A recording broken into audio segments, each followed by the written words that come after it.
मध्य प्रदेश में कांग्रेस समेत दूसरी पार्टियों के नेताओं का भाजपा ज्वाइन करने का जो सिलसिला है वो लगातार जारी और हर दिन कोई ना कोई छोटा बड़ा नेता भाजपा ज्वाइन कर ही रहा। इन नेताओं में सरपंच से लेकर पूर्व विधायक, सांसद और संगठन में सक्रिय नेता तक शामिल है। नेताओं के इन दलीलों के बीच एक सवाल जरूर उठ रहा है कि क्या विधानसभा चुनाव में बम्पर सीटें जीतने वाली भाजपा दूसरी पार्टी से आए नेताओं को शामिल कर अब क्या हासिल करना चाहती है। देखिए इस रिपोर्ट में। बीजेपी को कांग्रेस नेताओं से क्या फायदा, हारे हुए चेहरों पर इतना क्यों भरोसा।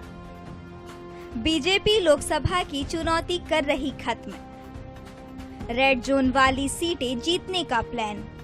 आजकल मध्य प्रदेश की राजनीति में एक ही शोर है, वो है कांग्रेसियों का बीजेपी में ज्वाइनिंग।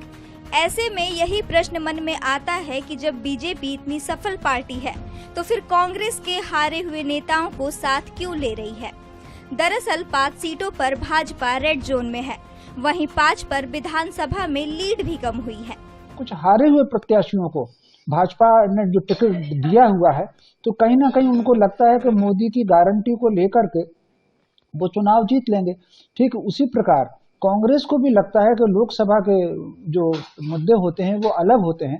यदि अगर किसी एकाध हारे को भी टिकट दे दिया जाए तो कोई दिक्कत नहीं है। तो मैं समझता हूँ इस बार का चुनाव मध्य प्रदेश में कम से कम 5-7 सीटों पर बहुत अच्छा संघर्ष होगा। आइए जानते हैं किन सीटों को बीजेपी के लिए रेड जोन कहा जा रहा है। बीजेपी की रेड जोन वाली सीटें छिंदवाड़ा, मुरैना, भिंड, ग्वालियर, मंडला। आइए आपको बताते हैं विधानसभा में किन सीटों पर बीजेपी की लीड घटी। विधानसभा में 5 सीटों पर बीजेपी की लीड घटी। टीकमगढ़, बालाघाट, धार, खरगोन, रतलाम।